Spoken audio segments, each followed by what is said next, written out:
ஓம் சாந்தி. அவ்யக்த முரளி. உங்களின் மனதை சுத்தமாகவும் புத்தியை தெளிவாகவும் வைத்திருந்து ஒளியான லேசான தேவதை ஸ்திதியை அனுபவம் செய்யுங்கள். இன்று பாப்தாதா தங்களுக்கே அதிபதிகளாக இருக்கும் குழந்தைகளை பார்க்கிறார். சுய ராஜ்யம் என்பது பிராமண வாழ்க்கையின் பிறப்புரிமை ஆகும். ஒவ்வொரு பிராமணரையும் பாப்தாதா சுய ராஜ்ய சிம்மாசனத்தில் இருத்தியுள்ளார்.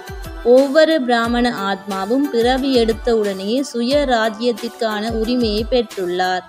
எந்தளவு அதிகமாக நீங்கள் சுயராஜ்ய ஸ்திதியில் நீங்கள் ஸ்திரமாக இருக்கிறீர்களோ அந்தளவிற்கு உங்களுக்குள் அதிகளவு ஒளியையும் சக்தியையும் நீங்கள் அனுபவம் செய்வீர்கள்.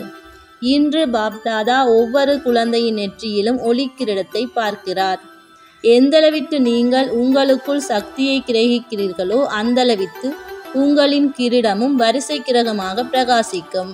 பாப்தாதா குழந்தைகளான உங்கள் எல்லோருக்கும் சகல சக்திகளையும் உங்களின் உரிமையாக கொடுத்துள்ளார். நீங்கள் ஒவ்வொருவருமே மாஸ்டர் சர்வசக்திவான் ஆவீர்கள்.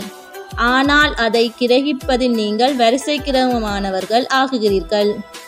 எவ்வாறாயினும் ஒரு விடயத்தில் வேறுபாடு காணப்படுகிறது. நீங்கள் எந்த ஒரு பிராமண ஆத்மாவையும் கேட்டால் அவர்கள் எந்த ஒரு சக்தியை பற்றியும் மிக நன்றாக பேசுவார்கள். அவர்கள் தமது பேறுகளை பற்றியும் மிக நன்றாக பேசுவார்கள். ஆசீர்வாதம். நீங்கள் ஆதிக்கத்திலிருந்து விடுபட்டும் பற்றற்றவராகவும் இருந்து சகல வசதிகளையும் பயன்படுத்தும் எல்லையற்ற விருப்பமின்மையை கொண்டவர் ஆகுவீர்களாக. இந்த அன்பான சுபாவம் உங்களை பற்றற்றவர் ஆக்கும். உங்களுக்கு தந்தையிடம் அன்பு இல்லாவிட்டால் உங்களுக்குள் பற்றற்ற தன்மை இருக்காது. ஏதாவது பற்று உங்களுக்குள் இருக்கும். ஸ்லோகம். உங்களின் இதயத்தில் சுத்தமும் நேர்மையும் இருக்கும்போது பிறவும் மகிழ்ச்சி அடைகிறார். ஓம் சாந்தி.